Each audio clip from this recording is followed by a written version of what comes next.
சிறையில் அடைக்கப்பட்டிருக்கின்றார் பிரான்சினுடைய முன்னாள் ஜனாதிபதி நிக்கோலஸ் சர்கோசி அவர்கள்.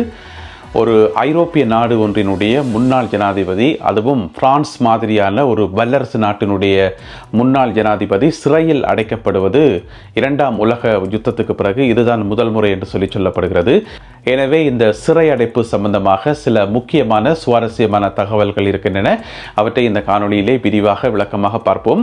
ஒரு முன்னாள் ஜனாதிபதிக்கு சிறைச்சாலையில் அப்படி என்னதான் நடக்கும் என்றது சம்பந்தமாக நிறைய விஷயங்கள் இருக்கின்றன, அவற்றை பார்க்கலாம். இதோடு சேர்த்து இன்னும் ஒரு சில முக்கியமான தகவல்கள் இருக்கின்றன. அமெரிக்காவினுடைய 3 போர் விமானங்கள் பெல்ஜியத்திலே வந்து இறங்கியிருக்கின்றன. அமெரிக்க துணை ஜனாதிபதி ஜேடி வான்ஸ் இஸ்ரேலுக்கு சென்றிருக்கின்றார். மியான்மர் நாட்டில் 2000 பேரை ஒரேடியாக அதிரடியாக கைது செய்திருக்கின்றார்கள் அந்த நாட்டு இராணுவத்தினர். எதற்காக இந்த கைது என்பது சம்பந்தமாகவும் பார்க்கலாம். இந்த செய்திகள் உட்பட மேலும் ஒரு சில உலக செய்திகள் இன்றைய காணொளியில் காத்திருக்கின்றன. தமிழடியான் வேர்ல்டு யூடியூப் சேனலுக்கு உங்கள் அனைவரையும் வருகவென அன்புடன் வரவேற்கின்றேன். இன்று அக்டோபர் மாதம் 21ஆம் தேதி 2025ஆம் ஆண்டு செவ்வாய்க்கிழமை. வாருங்கள் காணொளிக்குள் போகலாம். சிறையில் அடைக்கப்பட்டிருக்கின்றார் பிரான்சினுடைய முன்னாள் ஜனாதிபதி நிக்கோலஸ் சர்கோசி. ஒரு பிரான்ஸ் மாதிரியான ஒரு வல்லரசு நாட்டில் ஒரு ஐரோப்பிய நாடு ஒன்றினுடைய முன்னாள் தலைவர், அதுவும் ஒரு ஜனாதிபதி, இரண்டாம் உலக யுத்தம் முடிஞ்ச பிறகு இதுதான் முதல் முறை என்று சொல்லப்படுகிறது. ஏற்கனவே ஒரு சில தலைவர்களுக்கு சில தண்டனைகள் கிடைச்சாலுமே கூட ஒரு 5 வருடங்கள் தொடர்ச்சியாக ஒரு நாட்டினுடைய முன்னாள் ஜனாதிபதி சிறையில் அடைக்கப்படுவது இதுதான் முதல் முறை. எதற்காக இவர் சிறையில் அடைக்கப்பட்டிருக்கார் என்று சொன்னால், 2007ஆம் ஆண்டு பிரான்சில் ஜனாதிபதி தேர்தல் நடந்தது. அந்த ஜனாதிபதி தேர்தலில் வந்து நிக்கோலஸ் சர்கோசி தான் வந்து வெற்றி பெற்றவர். ஆனால் அந்த தேர்தல் கம்பெயின் இருக்கு தானே, தேர்தல் பிரச்சார பணிகள், அதுக்கு வந்து அவருக்கு நிதி தேவைப்பட்டிருக்கிறது. அந்த நிதியை வந்து எங்கிருந்து பெற்றுக்கொண்டார் என்று சொன்னால் லிபியாவிலிருந்து பெற்றிருக்கிறார். அப்போ 2007ஆம் ஆண்டு லிபியாவில் இருந்தது யார்? கடாபியினுடைய ஆட்சி இருந்தது, முகமது கடாபி. அவர்கிட்ட இருந்துதான் நிதியை பெற்றுக்கொண்டார் என்று சொல்லி குற்றச்சாட்டு முன்வைக்கப்பட்டு பிறகு அது நிரூபிக்கப்பட்டு இப்பொழுது அதற்கான தண்டனை தான் கொடுக்கப்பட்டிருக்கிறது. இவ்வளோ காலம் வந்து நீண்ட காலமாக வழக்கு விசாரணைகள் இடம்பெற்று கொண்டு வந்தன. நிறைய தடவை நீதிமன்றத்துக்கு போகிறதும் வாக்குமூலம் கொடுக்கிறதும் என்று சொல்லி வந்து கொண்டிருந்தவர். இன்றையிலிருந்து அவருக்கான சிறை தண்டனை ஆரம்பிக்கிறது. இன்றைக்கு செவ்வாய்க்கிழமை அக்டோபர் மாதம் 21ஆம் தேதியிலிருந்து அவருக்கான சிறை தண்டனை ஆரம்பிக்கிறது. இப்போ எத்தனையோ பேரை பிடிச்சு சிறைக்குள் அடைச்சாலுமே கூட ஒரு நாட்டினுடைய முன்னாள் ஜனாதிபதியை அடைக்கக்குள்ள, அதுவும் ஒரு பெரிய ஒரு வல்லரசு நாட்டினுடைய முன்னாள் ஜனாதிபதியை கொண்டு போயிட்டு ஜெயிலுக்குள்ள அடைக்கக்குள்ள அவருக்கு ஏதாவது சிறப்பு சலுகைகள் காட்டப்படுமா, அல்லது என்ன மாதிரியான சிறைச்சாலை ஏற்பாடுகள் எல்லாம் இருக்கும் என்றதை அறிகிறதே ஒரு சுவாரஸ்யமான விஷயம்தான். எனவே அது சம்பந்தமாக கிடைக்கப்பட்டிருக்கிற ஒரு சில தகவல்களை பார்ப்போம். பிரெஞ்சு அதிகாரிகள் என்ன சொல்லினோம்னு சொன்னால், இவருக்கென்று சொல்லி ஸ்பெஷலாக நாங்கள் எந்த விதமான சலுகையும் கொடுக்கல, ஏனைய கைதிகளுக்கு இருக்கக்கூடிய அடிப்படை வசதிகள் தான் இவருக்கும் கொடுக்கப்பட்டிருக்கிறது. இருந்த போதிலும் கூட ஒரு சில வசதிகள் எக்ஸ்ட்ராவாக ஏற்பாடு செய்யப்பட்டிருக்கு சொல்லி சொல்லப்படுகிறது. முதல்ல வந்து இவர் அடைக்கப்பட்டிருக்கிற சிறை எங்கே என்று பார்த்தீங்கன்னு சொன்னால், தலைநகர் பாரிஸில் இருக்கக்கூடிய லா சோந்தே என்று சொல்லப்படுற ஒரு சிறைச்சாலை, அங்கே தான் இவர் அடைக்கப்படுவார். இருந்தாலும் ஏனைய கைதிகளுக்கும் இவருக்கும் தொடர்பு இருக்காது என்று சொல்லி சொல்லப்படுகிறது. ஏனைய கைதிகளில் இருந்து தனியான முறையில் வந்து அடைக்கப்படுவார் என்று சொல்லி. ஏனென்று சொன்னால், இவர் நாட்டினுடைய ஜனாதிபதியாக இருந்த காலத்தில், இவருடைய காலத்தில் வந்து தண்டனை பெற்றவர்கள், இவருடைய காலத்தில் வந்து சிறையில் அடைக்கப்பட்ட கைதிகள் வந்து அந்த சிறைச்சாலையில் இருப்பினும்.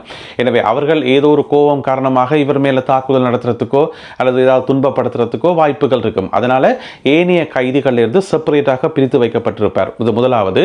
ரெண்டாவது வந்து இவருக்கென்று சொல்லி சிறைச்சாலை அதிகாரிகளால் வந்து சிறப்பு பாதுகாப்பு கொடுக்கப்படும். அதாவது இவருடைய பர்சனல் பாடி கார்ட்ஸ் எல்லாமே வந்து அங்கே போக முடியாது.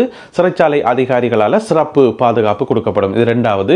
மூன்றாவது, இவருடைய அறை என்னன்னு பார்த்தீங்கன்னு சொன்னால் 9 மீட்டர் ஸ்கொயர் அளவுள்ள ஒரு அறை.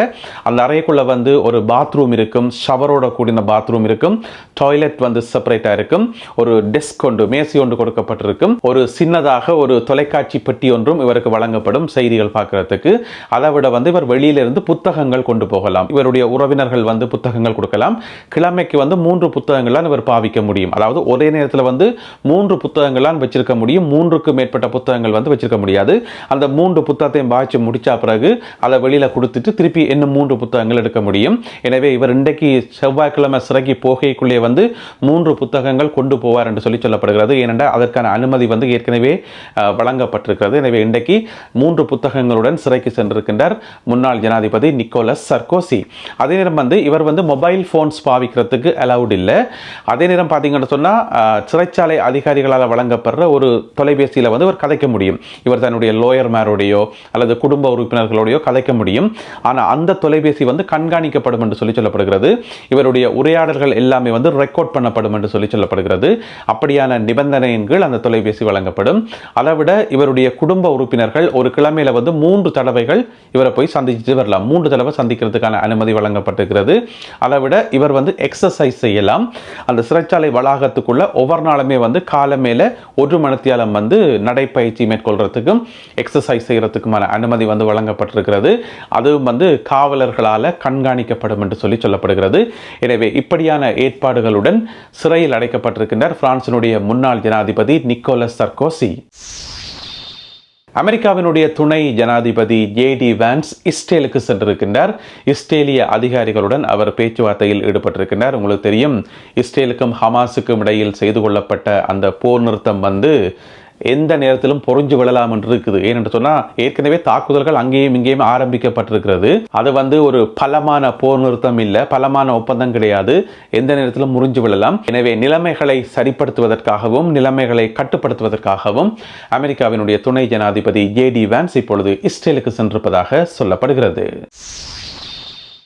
அமெரிக்காவினுடைய அதிநவீன யுத்த விமானங்களாகிய F-35A இந்த வகை விமானங்கள் பெல்ஜியத்தில் வந்து இறங்கியிருக்கின்றன நேற்று மாலை. எதற்காக இந்த 3 விமானங்கள் பெல்ஜியத்துக்கு வந்து என்று பார்த்தீங்கன்னு சொன்னால், பெல்ஜிய அரசாங்கம் இதனை கொள்வனவு செய்திருக்கிறது அமெரிக்காவிடமிருந்து.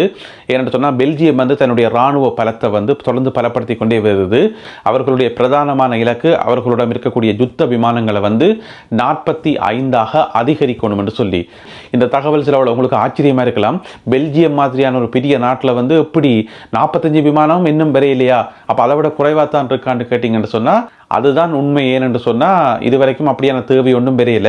நிறைய யுத்த விமானங்களை வாங்கி குவிச்சு வச்சு என்ன தான் செய்யறது? ஏன்னா எங்குமே சண்டை இல்லை, யாருடையும் சண்டை இல்லை, அப்போ ஏன் யுத்த விமானங்களை வாங்குவான்னு சொல்லி இப்போ வந்து நேட்டோக்கு உதவி செய்யறதுக்கும் பிறகு எதிர்காலத்தில் வந்து ஏதாவது பிரச்சனைகள் வரும் என்று சொல்லி இப்போ எதிர்பார்க்கப்படுது தானே. இப்போ ரஷ்யாவுக்கும் ஐரோப்பிய நாடுகளுக்கும் இடையில வந்து ஏதாவது பிரச்சனைகள் வர்றதுக்கான வாய்ப்புகள் இருக்குன்னு சொல்லி எதிர்பார்க்கப்படுது.